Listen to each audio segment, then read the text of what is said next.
Saudara, malam hari ini kita akan belajar daripada Keluaran pasal 20, di mana kita boleh belajar tentang 10 hukum Allah.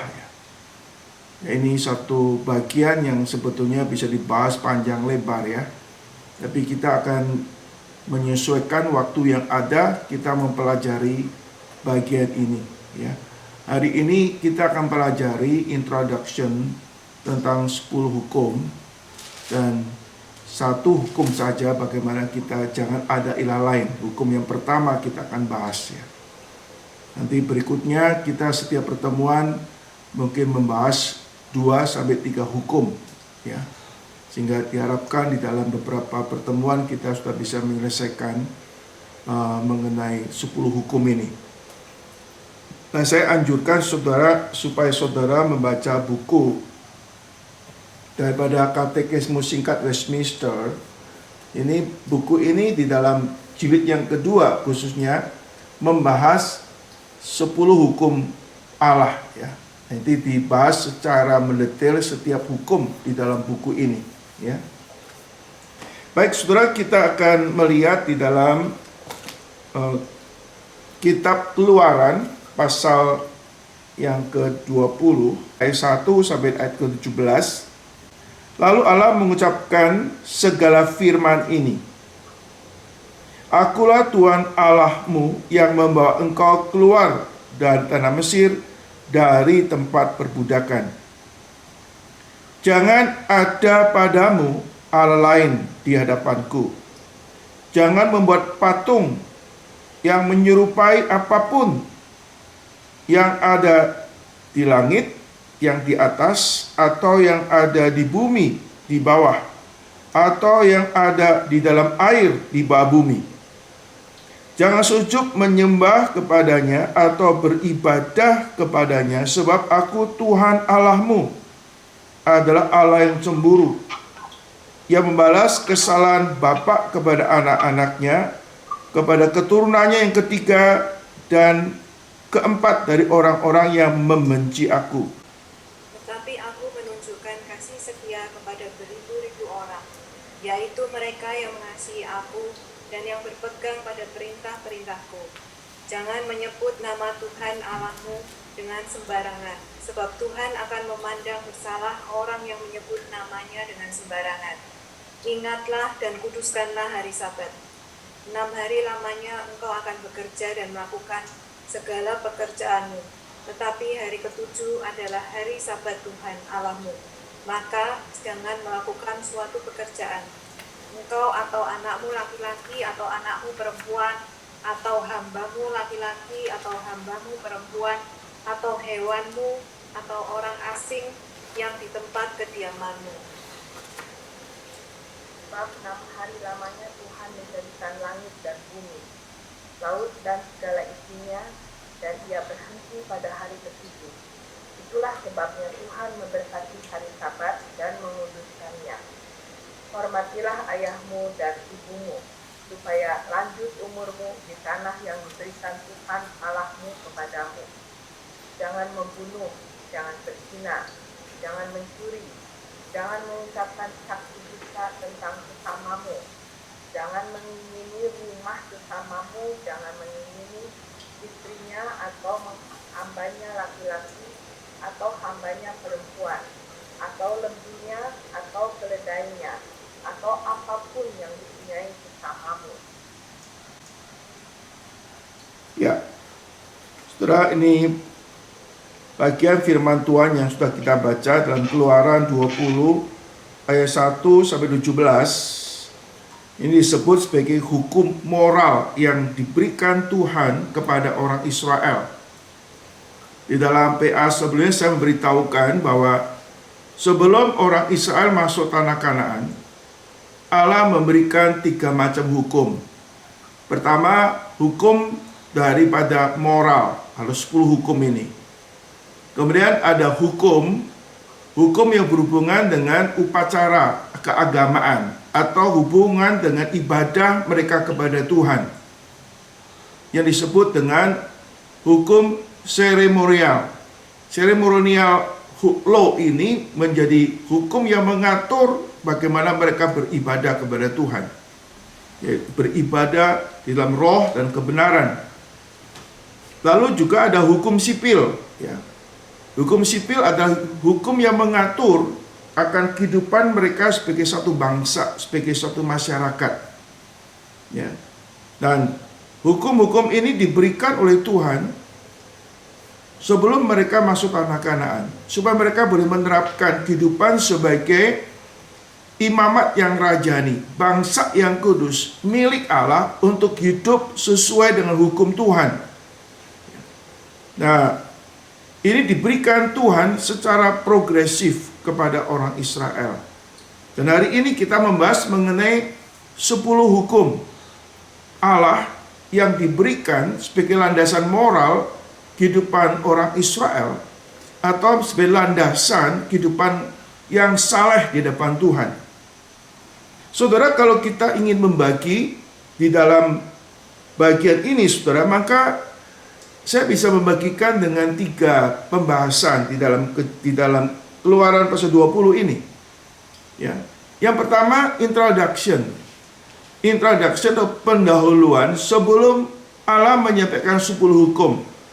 Itu terdapat di dalam ayat pertama dan kedua. Kemudian bagian yang kedua yaitu hukum Allah bagian yang pertama, sehubungan dengan bagaimana hubungan orang Israel dengan Allah, atau mengkaitkan hukum Allah ini bagaimana manusia itu, maksudnya orang Israel, berperilaku di depan Tuhan, memperlakukan Tuhan itu bagaimana. Maka di dalam 10 hukum ini ada 4 hukum mengatur perilaku umat Allah bagaimana bersikap kepada Tuhan, relasinya dengan Tuhan. Lalu ada hukum yang kedua yaitu hukum yang mengatur relasi orang percaya dengan Tuhan dan sesama sesama umat Allah. Dan ini, saudara, hukum ini diberikan oleh Tuhan. Dan hari ini, saudara, kita akan pertama membahas mengenai introduksi atau pendahuluan di dalam Allah memberikan penjelasan di dalam 10 hukum ini. Saudara, dikatakan lalu Allah mengucapkan segala firman ini. Allah mengucapkan segala firman ini. Ya. Akulah Tuhan Allahmu yang membawa engkau keluar dari tanah Mesir, dari tempat perbudakan. Saudara, kalau kita melihat di dalam 10 hukum ini, sebetulnya ini bukan sesuatu yang baru diberikan. Tapi sebelumnya secara progres, sejak Allah menciptakan manusia, Allah sudah memberikan hukum. Tapi hukum secara lisan, Allah berbicara kepada manusia langsung. Ya. Kalau kita melihat Allah berbicara kepada Adam, kepada Kain dan Habil, dan terus berjalan, Allah itu menciptakan manusia. Dan Allah memberikan firman-Nya untuk didengar oleh manusia. Allah menciptakan manusia, juga Allah berfirman untuk manusia mendengar dan mentaati Tuhan. Dan kita melihat kalau dulu Allah berbicara secara lisan, sekarang Allah mau supaya perkataannya itu ditulis. Ya. Perkataan ditulis, maka dikira Allah mengucapkan segala firman ini. Ya. Allah mengucapkan segala firman ini, lalu Tuhan menggerakkan Musa untuk menuliskan perkataan ini. Maka ada istilah di dalam teologi namanya inspirasi. Inspirasi dalam pengertian Allah mengilhamkan. Allah mengilhamkan artinya Allah menggerakkan, memimpin, menguasai orang-orang dipilihnya untuk menuliskan perkataan-perkataan Tuhan tanpa salah. Ini inspirasi. Walaupun yang menulis itu manusia, khususnya yaitu Musa, tapi Musa digerakkan, dipimpin oleh Tuhan untuk menuliskan perkataan-perkataan Tuhan. Sehingga perkataan-perkataan Tuhan yang ditulis oleh Musa ini punya otoritas sebagai firman Tuhan. Saudara, kita hari ini memegang Alkitab saudara dan saya. Kitab ini adalah hasil inspirasi. Inspirasi artinya Allah menggerakkan, memimpin orang-orang yang dipilihnya untuk menuliskan segala perkataan Tuhan tanpa salah. Kalau secara luas kita memahami, Alkitab ini ditulis oleh 40 orang. 40 orang yang kurang lebih mereka di dalam satu periode sekitar 1300 sampai 1400 tahun. Nah, kita melihat hasilnya yaitu perkataan-perkataan yang ditulis oleh orang-orang dipilih oleh Tuhan ini. Ini perkataan yang boleh kata bersumber daripada Tuhan sendiri. Dan hasilnya adalah firman Allah. Kita heran sekali ya, Alkitab ditulis oleh 40 orang. Alkitab ini berisi 66 kitab. Ya. Tapi kita melihat ada keharmonisan di dalam mereka menuliskan firman Tuhan ini. Ini kalau bukan Allah yang memimpin, yang menggerakkan, tidak mungkin perkataannya itu harmonis. Maka di sini lalu Allah mengucapkan segala firman ini dan Musa menuliskannya. Sehingga saudara, hari ini kita membaca Alkitab ini adalah hasil inspirasi. 100% pekerjaan Allah sekaligus 100% pekerjaan manusia. Allah bekerja melalui manusia. Nah, kita bersyukur sudah ada Alkitab yang tertulis. Kita boleh belajar firman Tuhan. Dan Allah membatas diri untuk menyampaikan firman-Nya dengan bahasa manusia. Di dalam PL dalam bahasa Ibrani, di dalam PB dalam bahasa Yunani. Lalu di dalam proses sejarah, Alkitab diterjemahkan begitu banyak bangsa dalam dunia ini. Hanya kita bisa membaca dalam bahasa Inggris ataupun di dalam bahasa Indonesia. Berikutnya kita melihat di sini, Akulah Tuhan Allahmu yang membawa engkau keluar dari tanah Mesir, dari tanah perbudakan.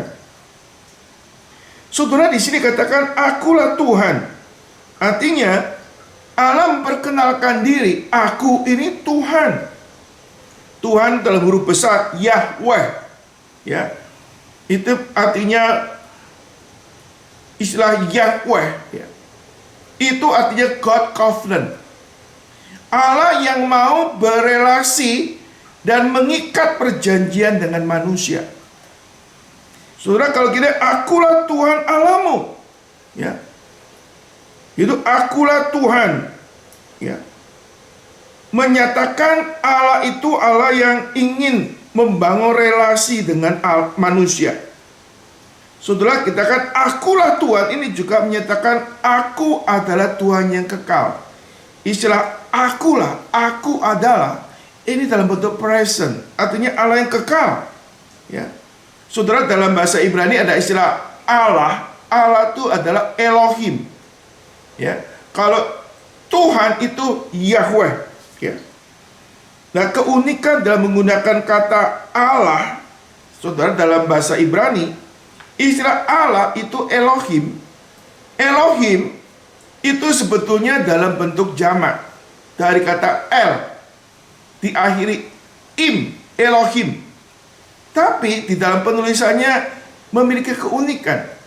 Walaupun Allah yang disebut di dalam bagian ini istilah Allah Elohim, saudara, seringkali di dalam bahasa Ibrani, waktu Allah menunjuk kepada Tuhan, maka selalu verb-nya atau kata kerjanya itu singular. Jadi kalau katakan Allah, ya, atau kalau dalam bahasa Inggris harusnya God, ada S-nya. Selalu verb-nya itu is. God is. God is. Nah, ini aneh sekali ya, tapi unik sekali. Allah yang plural diikuti dengan yang namanya verb-nya itu singular. God is. Harusnya Gods are. Ini menyatakan adanya kejamakan dalam diri Allah. Nah, kalau kita hubungkan dengan perjanjian baru nanti, ini berhubungan dengan Allah Tritunggal. Ya, tapi saya tidak akan bahas Allah Tritunggal di sini. Tapi menjelaskan Tuhan ingin memperkenalkan diri, akulah Tuhan. Seperti Musa pernah berkata kepada Tuhan, kalau Firaun orang Mesir tanya, siapakah engkau? Maka Tuhan mengatakan, aku adalah aku. Akulah Tuhan yang mengutus kamu. Sehingga saudara, di sini Allah memperkenalkan dirinya. Akulah Tuhan.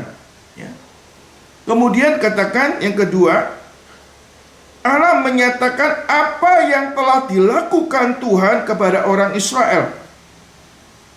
Maka dikala akulah Tuhan Allahmu yang membawa engkau keluar dari tanah Mesir, dari tempat perbudakan. Ini artinya saudara, Allah bukannya sekedar Allah yang memperkenalkan diri, tapi Allah yang sudah berintervensi di dalam karya keselamatan atas orang Israel pada waktu di Mesir. Ya. Allah yang menyatakan aku adalah Tuhan. Tuhannya apa? Tuhan yang sudah mengerjakan, yang sudah intervensi, melakukan sesuatu untuk keselamatan orang Israel. Kita mengetahui orang Israel sebelumnya ada di perbudakan di Mesir, dianiaya, diperbudak oleh Firaun dan orang Mesir. Ya. Selama 400 tahun orang Israel dalam perbudakan di Mesir. Allah hadir. Allah hadir bukan Allah yang statis hadir, tapi Allah yang dinamis. Di mana Allah yang membebaskan orang Israel dari tanah Mesir. Ya. Dan ini sekarang Tuhan nyatakan, aku yang membebaskan engkau. Sekarang ini engkau adalah milikku. Aku Tuhanmu. Aku Tuhan yang berdaulat dalam hidup kamu. Kamu dulu dalam kekuasaan Mesir, sekarang kamu aku miliki. Engkau jadi milikku. Kenapa? Aku telah mengerjakan karya keselamatan di dalam kehidupan saudara. Sehingga sebelum Allah menyampaikan hukum-hukumnya, Tuhan ingin menyatakan kepada orang Israel, aku ada Tuhanmu yang telah membebaskan engkau dari tanah Mesir. Sekarang engkau jadi milikku. Kalau engkau milikku, maka kamu harus mengikuti aturan yang aku tetapkan dalam hidup kamu. Dan ini Tuhan ingin menyatakan suatu logika yang logis. Aku Tuhan, ya, Allahmu yang telah menyelamatkan engkau. Artinya Allah yang sudah berintervensi, Allah telah melakukan sesuatu di dalam kehidupan orang Israel. Sehingga orang Israel bukan mengatakan Allah itu siapa? Allah yang telah bekerja dalam kehidupannya, membebaskan orang Israel dari tanah Mesir. Di sini artinya Allah punya hak untuk berbicara kepada orang Israel. Allah juga punya hak untuk orang Israel mendengar dan mentaati akan perintah Tuhan. Artinya saudara, orang Israel tidak bisa tidak, harus dengar dan harus taat. Kenapa? Dia Tuhan, bukannya Tuhan saja, dia sudah menyelamatkan orang Israel dari perbudakan di Mesir. Dan ini mendahului sebelum orang Israel mendapatkan hukum-hukum Allah. Kalau Tuhan belum pernah menyelamatkan orang Israel, Tuhan belum menyatakan intervensi dalam kehidupan orang Israel, berkata Tuhan tidak punya suatu kewenangan untuk mengatur kehidupan orang Israel. Tapi karena Tuhan telah melakukan sesuatu dalam hidup orang Israel untuk kepentingan orang Israel, maka Allah punya wewenang untuk mengatur kehidupan orang Israel. Saya kasih perumpamaan yang sederhana sekali dan relevansi. Saudara kasih Tuhan Yesus Kristus, saudara sebagai orang tua yang melahirkan anak, yang membesarkan anak, yang mendidik anak-anakmu. Maka kita sebagai orang tua punya wewenang, hak untuk mendidik, mengatur anak-anak kita. Dan anak kita ada kewajiban mau dengar, mau taat. Kenapa? Karena kita orang tua, lu anakku. Maka kita sebagai orang tua jangan sampai lupa kita wakil Tuhan. Kita harus menjalankan peran orang tua untuk memimpin anak-anak kita, memberikan instruksi kepada anak-anak kita, mengajak anak-anak kita mau dengar dan mentaati kita. Khususnya kita sebagai orang percaya, kita mengakui bahwa anak-anak itu milik Tuhan yang dititipkan kepada kita. Dan kita sebagai wakil Tuhan untuk mendidik anak-anak kita. Dan anak-anak kita diwajibkan juga seperti untuk mendengar nasihat orang tua. Maka dalam bagian lain kita mendengarkan perintah Tuhan, hormatilah orang tuamu. Orang tua juga diperintahkan, hendaklah kamu mengajar anak-anakmu dalam ajaran nasihat Tuhan. Nah, kita kembali kepada pokok yang pertama. Allah yang telah menyelamatkan orang Israel. Orang Israel boleh kata menjadi umat Allah atau milik Allah, maka Allah berwenang untuk memberikan peraturan dan untuk juga meminta orang Islam taat. Kalau mereka nggak taat, ada konsekuensinya, ada akibatnya. Seperti saudara hari ini, saudara mengakui pemerintahan Australia.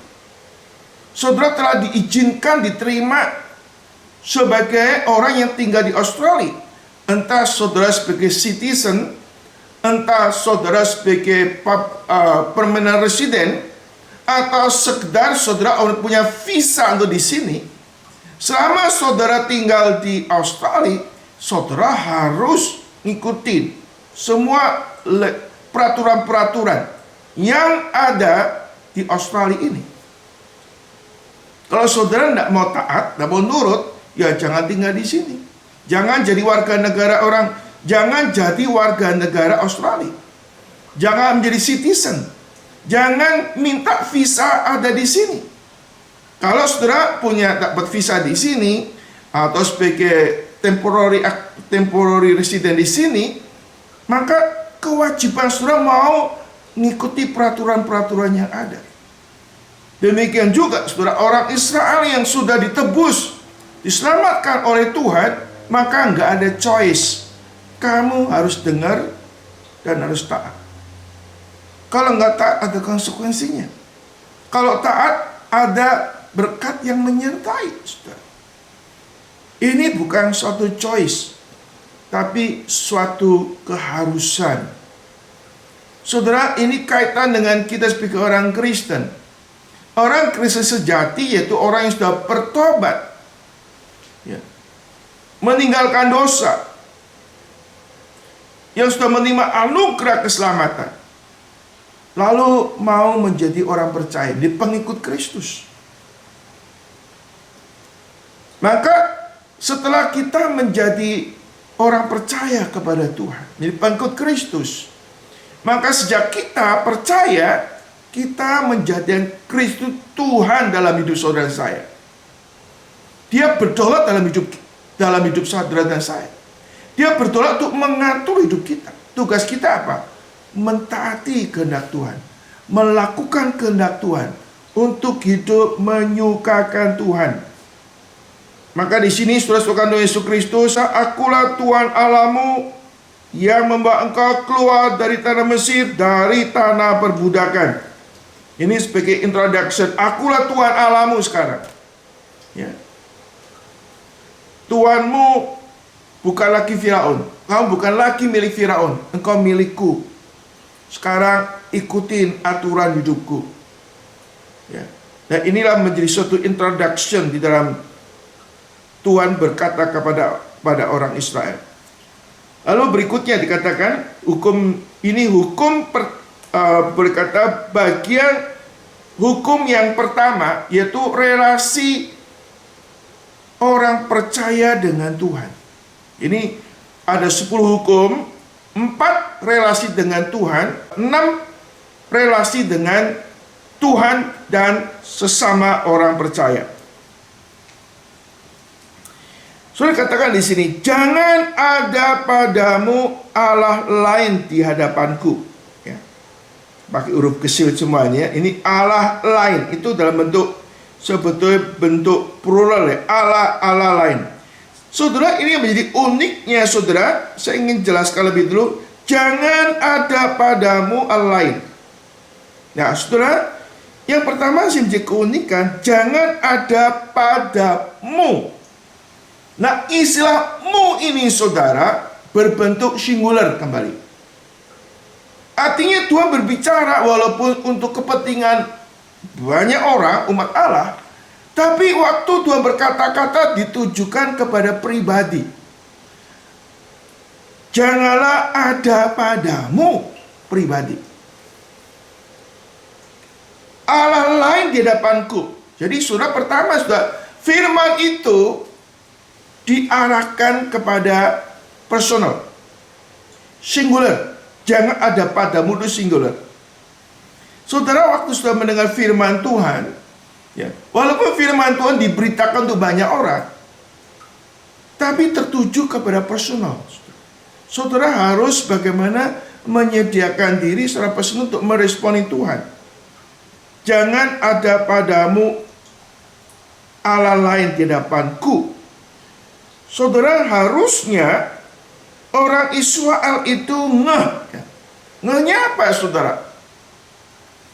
Karena sebelum mereka keluar dari tanah Mesir, kita mengakui bahwa Allah yang membebaskan orang Israel dari perbudakan Mesir, Allah yang lebih unggul dari ilah-ilah, dari dewa-dewa Mesir.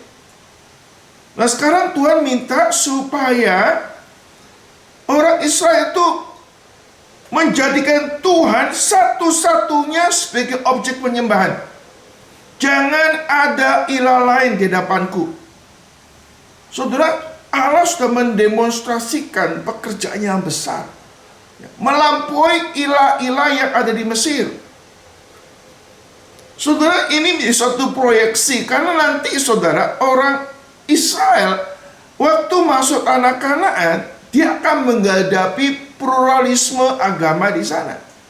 Ada banyak ilah-ilah ada di Kanaan, saudara.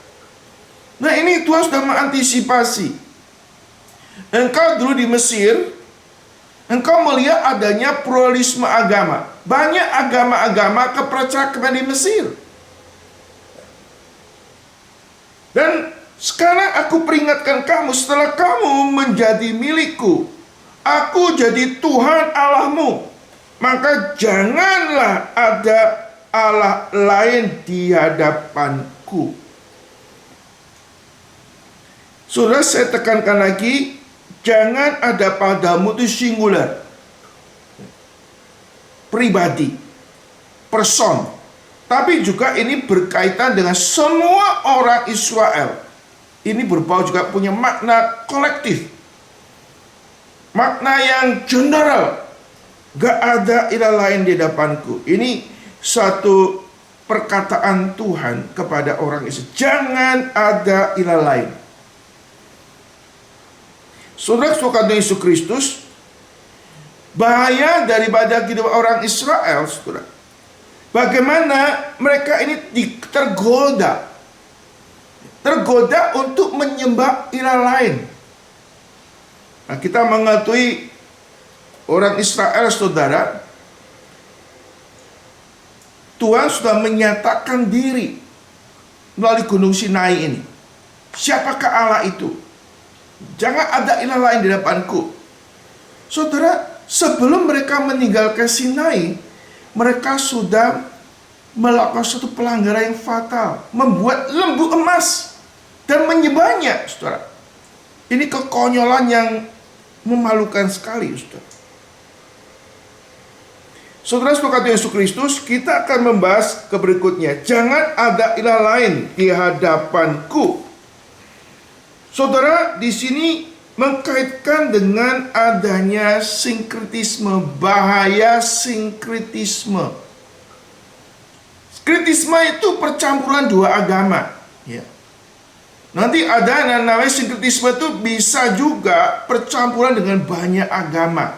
Ini masuk ke pluralisme, sinkretisme, percampuran agama. Satu kali saudara, saya melayani di satu gereja. Nah, saya melihat ada satu keluarga yang sekilas cinta Tuhan. Rumahnya seringkali dibuat untuk persekutuan. Dan kami lihat orang ini ya baik. Nah, rumahnya untuk persekutuan. Satu hari saya mengunjungi keluarga ini. Ya. Saudara, waktu saya berkunjung ke rumahnya, saya coba ketok-ketok daripada pintu rumahnya. Waktu saya ketok-ketok pintu rumah, tuan rumah lambat untuk membuka pintu. Ya. Kok lama sekali ya? Tapi kan saya sudah cukup familiar dengan keluarga itu. Saya cobalah, saya dorong pintunya. Pintunya nggak dikunci, saudara. Nah, saya masuk ruangan tamu, saya teriak-teriak, panggil namanya. Tapi kok lama nggak muncul? Saya tunggu aja deh, mungkin dia lagi ke belakang atau apa, saya tunggu aja. Apa yang terjadi, saudara? Berapa saat kemudian orangnya keluar dari kamarnya. Saya kaget sekali. Kagetnya apa? Di rumahnya itu, keluar dari kamarnya itu keluar asap, saudara. Dari kamar itu keluar asap. Asapnya apa? Asap kemenyan, saudara. Bukan asap kebakaran. Jadi dia di kamar itu sedang ukup-ukupan itu, ya itu suatu sinkretisme, yaitu ukup-ukupan baik kemenyan. Jadi saudara, sambil orang ini percaya Tuhan Yesus, ke gereja, dibaptis juga, tapi dalam kehidupan sehari-hari masih belum meninggalkan kepercayaan yang lama, yaitu budaya sinkretisme. Jangan ada ilah lain di hadapanku. Ini berhubungan dengan bahaya adanya sinkretisme. Itu yang pertama, bahaya sinkretisme. Yang kedua, saudara, sisi lain, saudara, bukannya bahaya sinkretisme, ada orang-orang yang sudah percaya Tuhan tetapi masih memperilah. Memperilah apa? Orang-orang kudus. Orang-orang kudus itu dianggap wakil daripada Tuhan. Maka orang-orang itu terlalu, boleh kata orang-orang kudus artinya orang-orang kudus yang sudah meninggal. Itu ada sesuatu hal yang boleh kata adanya ilah lain di hadapan kita. Ada pengantara lain selain Tuhan Yesus Kristus. Jelas ini adalah sesuatu yang tidak benar, yang Alkitab tidak ajarkan, saudara. Kita hanya menyembah pada Allah yang esa, Allah di dalam Yesus Kristus. Nggak ada Allah lain kecuali Allah di dalam Yesus Kristus. Kita perlu menyembah kepada Allah yang benar, satu-satunya, pengantara satu-satunya, yaitu Yesus Kristus. Jangan ada ilah lain di hadapanku. Di samping itu, saudara, menyembah Allah lain itu juga membuat dalam pengertian praktis, Tuhan tidak menjadi prioritas yang utama di dalam kehidupan saudara. Waktu kita menempatkan yang lain lebih utama dalam kehidupan saudara, sudah memprioritaskan sesuatu di samping Tuhan, atau sesuatu itu menjadi prioritas utama daripada Tuhan, maka kita sudah melakukan penyembahan kepada Allah lain. Maka di sini sebuah kata Yesus Kristus, kita perlu melihat secara teologis yang benar. Kita jangan ada ilah lain, itu kita perlu waspada dengannya adanya sinkretisme. Yang kedua, ada ilah lain karena kita menganggap sesuatu tumbuhnya kekuatan yang seperti Allah, ada ilah lain, atau menjadi pengantara lain selain Allah. ada objek penyembahan lain kecuali Allah. Ini sesuatu hal yang tidak benar. Atau kita mengidolakan atau memprioritaskan sesuatu lebih daripada Tuhan. Ya. Waktu kita, contohnya, kita lebih menghormati orang tua daripada Tuhan. Nah, ini memang sesuatu hal yang tidak mudah. Tapi saudara, kita harus katakan, jikalau kamu mengasihi ayahmu, ibumu, saudaramu laki-laki, saudara perempuan lebih daripada aku, engkau tidak layak ikut aku. Atau kita lebih mengutamakan pekerjaan atau hobi, lalu kita mengabaikan Tuhan, itu juga bagian daripada ilah lain. Atau kita lebih menghormati anak-anak kita lebih daripada Tuhan, itu juga sesuatu hal yang tidak Tuhan kehendaki. Saudara, kita mengakui ada dua orang, waktu khotbah yang lalu saya singgung, yang betul Eli lebih menghormati anak-anaknya daripada menghormati Tuhan. Harun demikian juga. Hanya kedua anaknya, baik anaknya Harun atau anaknya Imam Eli, dua-duanya hanya boleh mengalami kehidupan yang buruk dalam kehidupannya. Sampai mereka berakhir dengan kematian, saudara. Harun anaknya segera dihukum oleh Tuhan. Imam Eli anaknya harus meninggal dalam peperangan. Kenapa? Tidak menghormati Tuhan. Yang menjadi sesuatu hal bagaimana kedua orang tuanya, yaitu yang namanya Imam Eli, tidak menghormati Tuhan, tidak memprioritaskan Tuhan, lebih memanjakan anak-anaknya daripada menghormati Allah. Demikian juga Harun tahu anaknya salah, tapi dia lebih pihak sama anak-anaknya dan hanya tidak menghormati Tuhan, tidak menempatkan Tuhan di dalam prioritas kehidupannya.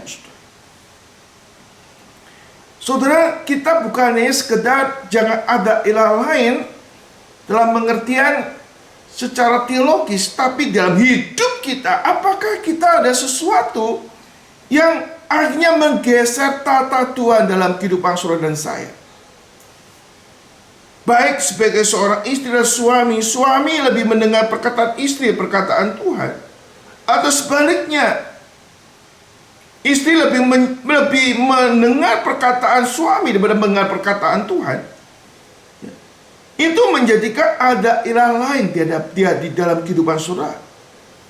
Dan Alkitab beritahu pada kita, jangan ada ilah lain di hadapanku. Ini ada suatu perkataan Tuhan. Tuhan harus menjadi objek penyembahan satu-satunya. Yang kedua, Tuhan minta kita mengutamakan Dia daripada yang lain. Dan sisi lain saudara, Allah adalah Allah eksklusif. Ingin satu-satunya, nggak ada yang lain. Diprioritaskan. Dan ini menjadi sesuatu tuntutan Tuhan. Jangan ada ilah lain di hadapanku. Tuhan ingin mendapat tempat yang spesial dalam hidup kita.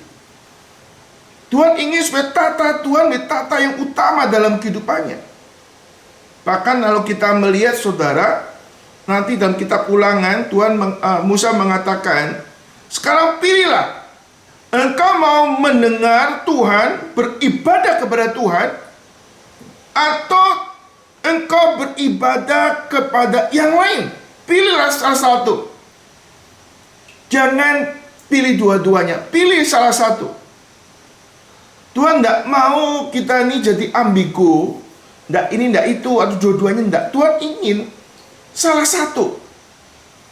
Demikian juga saudara Yosua dalam Yosua pasal 24. Yosua berkata kepada orang Israel, sekarang ada pilihan. Engkau mau menyembah aku atau sama sekali engkau tidak menyembah aku sama sekali. Tuhan ingin supaya setiap orang percaya ngambil decision. Pilih salah satu. Dan Musa mengatakan, kalau kau memilih Tuhan, engkau memilih kehidupan, memilih berkat.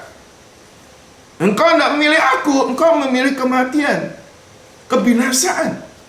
Tuhan ingin supaya kita punya single heart, satu hati, hati yang tidak bercabang, hati yang sebenarnya mendedikasikan hidup hanya kepada Tuhan, bukan kepada diri sendiri atau kepada objek lain atau kepada orang lain. Kita punya single heart, seperti John Calvin, aku menyerahkan hatiku kepadamu. Menyerah seluruh hidup kita kepada Tuhan, bukan kepada yang lain. Paulus pernah mengatakan di dalam Roma pasal 12, di sana dikatakan, demi kemurahan Allah, aku menasihatkan kamu, supaya kamu mempersembahkan tubuhmu sebagai persembahan yang hidup, yang kudus, dan yang berkenan kepada Allah. Itu adalah ibadahmu yang sejati. Tuhan bukannya sekedar mendengar pernyataan mulut kita, enggak ada ilah lain di depanku. Ya Tuhan, enggak ada ilah lain. Tapi Tuhan juga ingin supaya kita ada sikap hidup yang betul-betul ada penyerahan kepada Tuhan. Sikap itu biasa sungguh-sungguh memprioritaskan Tuhan. Bukannya mengaku, kalau setiap hari Minggu kita mengatakan, aku percaya kepada Allah, Bapa yang Maha Kuasa, pencipta langit dan bumi. Tetapi saudara, bagaimana kehidupan saudara saya menyatakan penyerahan hidup sepenuhnya untuk mentaati dan mengabdi kepada Tuhan. Saudara, yang terakhir kami membahas mengenai kalau katakan, akulah Tuhan Allahmu. Artinya, engkau adalah budakku. Engkau my slave, budakku. Hidupmu seluruhnya harus mengabdi kepadaku. Hidupmu seluruhnya harus menyatakan pengabdian yang tulus kepadaku. Aku telah membebaskan engkau dari perbudakan di Mesir. Sekarang engkau diberi kesempatan untuk mengabdi, untuk melayani aku, bahkan menikmati aku. Sisi lain saudara, kita boleh mengenal Tuhan. Tuhan itu tidak memperbudak kita. Statusnya budak, tapi dia tidak memperbudak kita. Status kita budak, tapi kita diterima sebagai anak. Kita sudah diadopsi jadi anak. Kita boleh menikmati bersama dengan Tuhan. Malah mengatakan, engkau adalah harta pusakaku, milikku. Engkau adalah imamat rajani, bangsa yang kudus. Artinya saudara, kalau orang Israel dulu dimiliki oleh Firaun, oleh Mesir, tapi Firaun atau Mesir hanya memperbudak, membuat orang Israel sengsara. Sebaliknya Tuhan tidak. Tuhan ingin menyelamatkan orang Israel, menyediakan tanah Kanaan, tanah penuh susu dan madu. Engkau boleh menikmati segala kekayaanku. Tuhan yang minta, jangan ada ilah lain di depanku. Harusnya saudara, secara manusia cengli.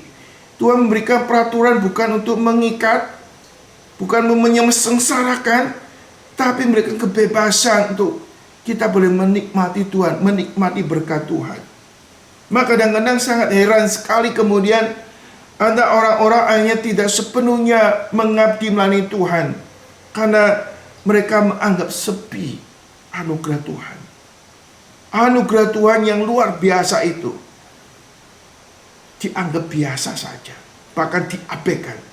Begitu gampang akhirnya orang Israel itu menyerahkan hidup kepada ilah lain yang bukan Allah padanya. So, kata Yesus Kristus, Tuhan mengatakan jangan ada ilah lain di hadapanku. Kata yang perlu diperhatikan, di hadapanku, before me. Saudara, Tuhan Yesus Kristus, kita menyadari ya, kita setiap hari harus menyadari the presence of God, kehadiran Tuhan. Tuhan tuh maha hadir. Gak ada suatu tempat di mana Tuhan tuh gak hadir. Gak ada suatu tempat di mana Allah gak berdolat. Maka saudara, kita sebagai anak Tuhan, dimanapun kita berada, kita perlu menyadari kehadiran Tuhan. Dan kita menyatakan dedikasi kita kepada Tuhan. Bahkan di setiap aspek kehidupan saudara saya, kita harus meninggikan nama Tuhan.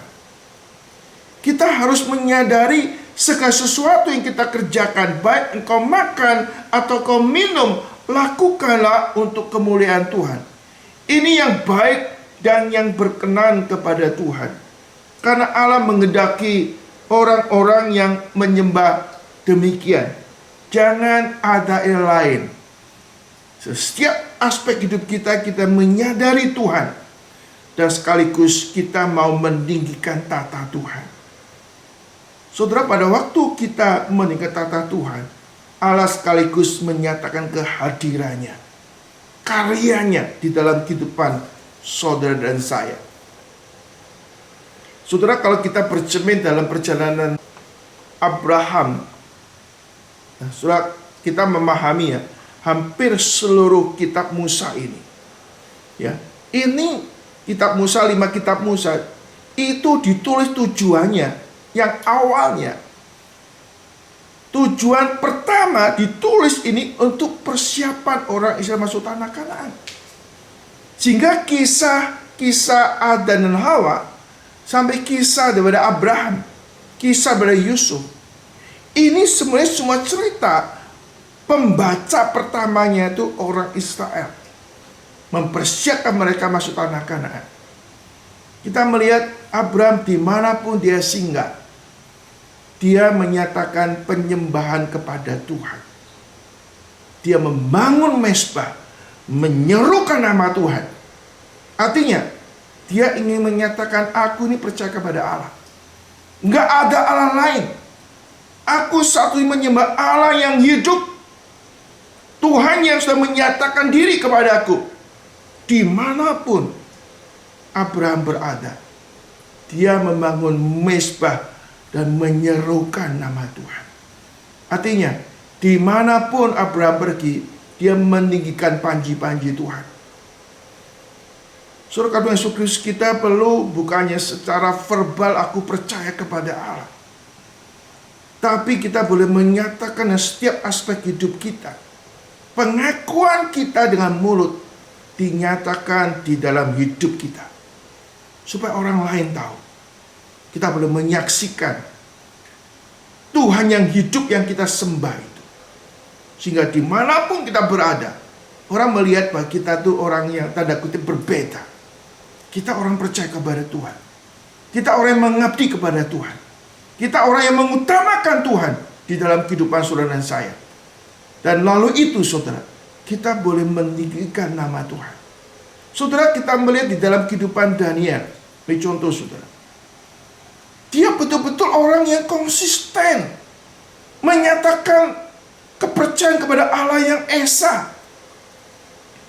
Satu kali dihadapkan ke suatu pergumulan yang gampang, karena di situ ada orang-orang yang gak suka kepada Daniel, orang yang menyembah Allah yang esa. Saudara, waktu itu orang Babel, kerajaan Babel menerima pluralisme, memberikan keleluasan kepada orang-orang asing untuk menyembah. Tapi kali itu sudah ada suatu peraturan, tidak boleh menyembah lain kecuali menyembah kepada dewa rajaku, dewa raja di waktu itu saudara. Tapi kita melihat Daniel tidak demikian. Daniel tidak mau menyembah Baal, dia tetap mau menyembah Allah. Dia tetap satu hari menghadap akan Yerusalem dan berdoa kepada Tuhan. Ini secara manusia menantang pemerintah.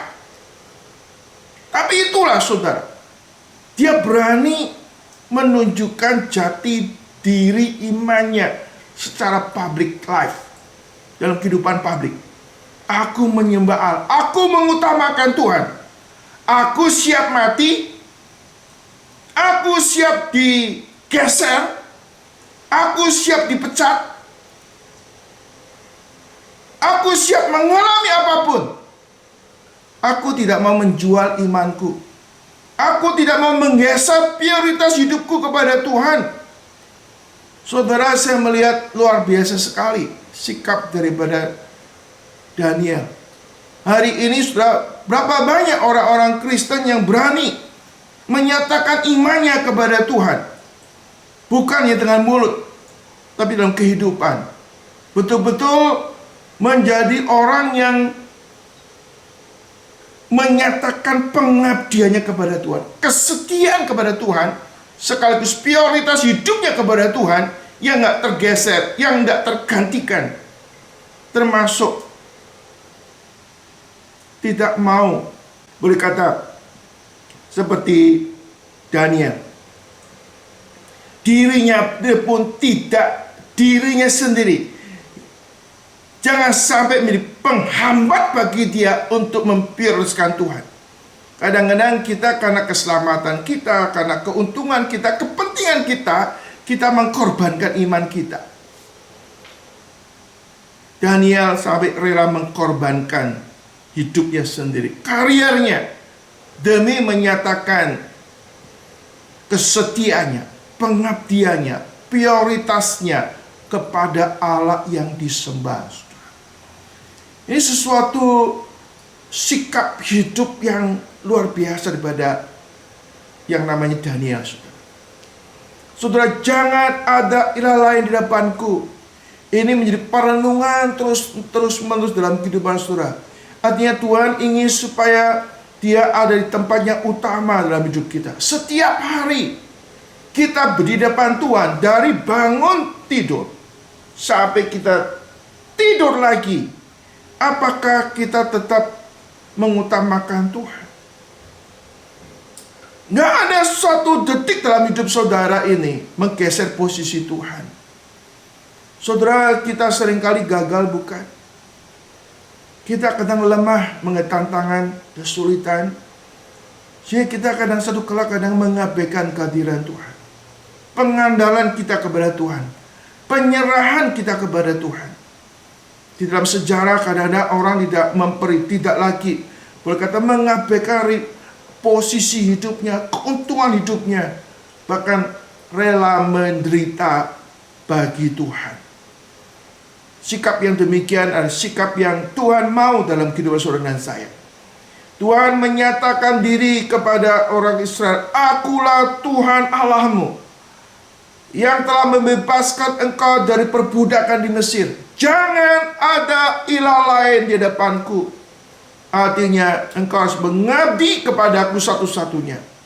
Engkau harus ada kesetiaan kepadaku satu-satunya. Engkau harus memprioritaskan aku dalam hidup kamu. Orang penyembah demikian, Allah itu berkenan. Dan Allah sekaligus akan menunjukkan kesetiaan yang besar kepada kita.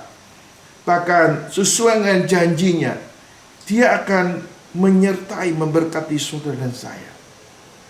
Saudara, kiranya firman Tuhan yang kita boleh renungkan pada malam hari ini, sehubungan dan hukum yang pertama, jangan ada padamu Allah lain di depanku. Padamu masing-masing pribadi kita, gak ada lain kecuali Tuhan Allah yang telah menyelamatkan kita. Kiranya firman Tuhan ini boleh kembali menggugah hidup rohani saudara, untuk menempatkan Tuhan sebagai Tuhan, menempatkan Tuhan ada prioritas di dalam kehidupan saudara dan saya.